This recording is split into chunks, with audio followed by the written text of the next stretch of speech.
আসসালামু আলাইকুম এসএসসি পরীক্ষার্থীরা। তো তোমাদের ইংলিশ সেকেন্ড পেপারের প্রশ্ন দেখতে পাচ্ছ। এটি হচ্ছে ঢাকা বোর্ডের। তো এটি তোমাদের আজকে পরীক্ষা ছিল এবং শুরুতে পার্ট এ গ্রামার পার্ট। তো এখানে ১ নং দেখতে পাচ্ছ প্রশ্ন এবং ২ নং প্রশ্নটা দেখতে পাচ্ছ। দেন হচ্ছে তুমি ৩ নম্বর প্রশ্নটা দেখতে পাচ্ছ। এখানে তোমাদের make 5 sentence using the parts of each sentence, ঠিক আছে, from each column of the table below. Table থেকে নিয়ে তোমাদেরকে 5টা সেন্টেন্স বা বাক্য তৈরি করতে বলা হয়েছে, অবশ্যই পার্টস অফ যেটা রয়েছে সেটা।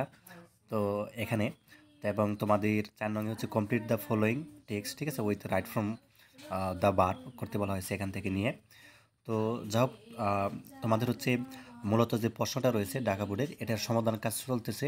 খুব শীঘ্রই কিন্তু এই চ্যানেলে দেওয়া হবে। অবশ্যই চ্যানেলটি সাবস্ক্রাইব করে রাখো এবং অর্থাৎ সব নোটিফিকেশন যাবে না, যেন তুমি যেটি করবে অর্থাৎ আমাদের চ্যানেলে যাওয়ার পর ভিডিওসে ক্লিক করবে, ঠিক আছে, সেখানে গিয়ে দেখতে পাবে। তো আরেকটি অ্যানাউন্সমেন্ট রয়েছে, সেটা আমরা একটু দেখে নিই। তো আলহামদুলিল্লাহ আজকেও আমাদের দেওয়া সাজেশন থেকে কিন্তু তোমাদের ইংলিশ সেকেন্ড পেপার কিন্তু কমন ছিল। এবং যারা অল সাবজেক্ট বাকি সাবজেক্টগুলো নিতে চাও, সামনে যেহেতু তোমাদের ম্যাথ রয়েছে বা অন্যান্য যারা বিজ্ঞানে রয়েছে তাদের তো আরও কঠিন সাবজেক্ট, এবং এর সাথে যারা কমার্সে বা আর্টসে যারা রয়েছে অল সাবজেক্ট সাজেশন যারা নিতে চাও মূল্য মাত্র 200 টাকা, সিকিউ এবং এমসিকিউ সহ থাকবে, ঠিক আছে। পিডিএফ ফাইল তুমি 1 মিনিটের মধ্যে হোয়াটসঅ্যাপ বা ইমোতে কিন্তু নিতে পারবে। এই নাম্বারটির মধ্যে যোগাযোগ করলেই হবে।